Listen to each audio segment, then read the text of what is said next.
Why are borders attractive? They bring security and stability.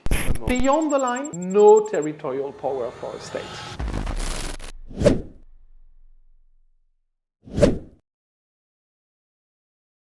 The definition of boundaries, which was provided by an arbitral tribunal in a famous border case in 1989. It was a border case between Guinea-Bissau and Senegal, but nothing to do.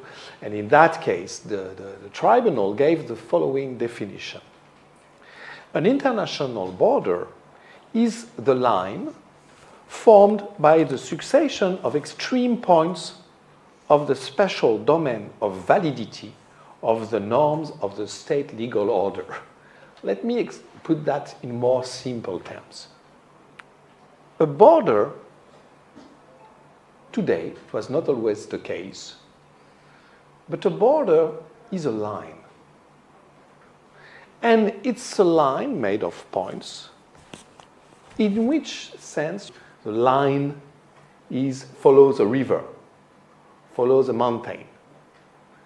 But it has nothing natural. It is natural in the sense that the line sits on a river, on a mountain, on other ground, but it is a line which has been decided by states. If we take a river, for example, if I say, oh, the border between France and Germany will follow the Rhine River, le Rhin. I know where the Rhine is, okay? But I don't know exactly where the border should go. In the middle of the river? In one of the banks of the river? On the other bank of the river? So you see, it's always a decision to be made by states. To go back to this definition, it's a bit complex, but it says something very important. Why are borders attractive? They are attractive because borders help us identifying the limits of the exercise of the state's power. Within the limits of a border, a state can exercise fully its territorial jurisdiction, its sovereign power. Beyond the line, no territorial power for a state. Other kind of powers can apply, but no territorial power. So if you understand that, and I hope I'm being clear enough, the attractiveness of boundaries originates in the fact that boundaries bring to states, to human communities, to all of us, they bring security and stability among states.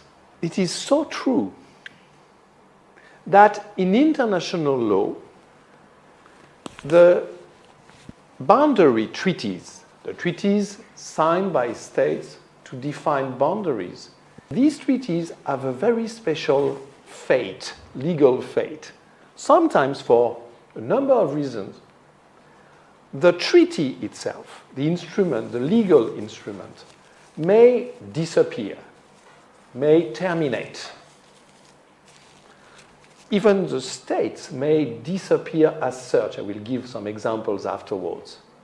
But even if the treaty vanishes, disappears, the border remains. The boundary remains. So you see, boundaries are so important that in a way they survive states. I'll come back to that in a minute.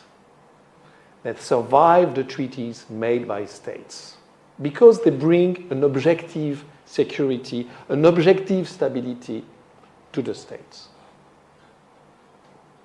So the first thing, I am still in the introduction, but the first thing which I think we can get from this is the fact that although a boundary is artificial, it's a line.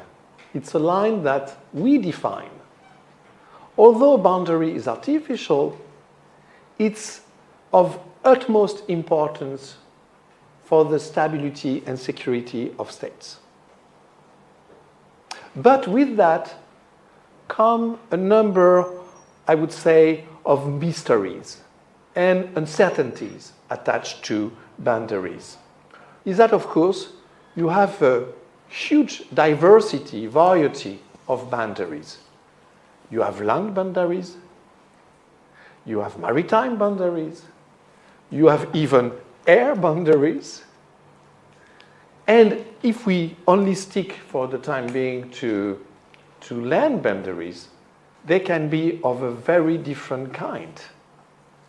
You have boundaries crossing over cities or villages. You don't feel them, but sometimes in my country, between France and Belgium, for example, you can cross a road and be in France or in Belgium.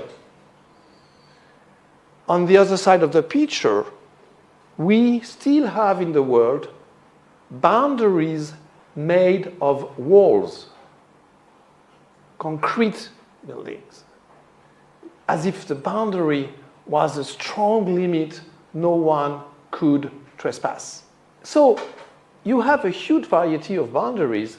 The magic of a maritime boundary, if I may say so, is that it starts with a real boundary, the territorial sea.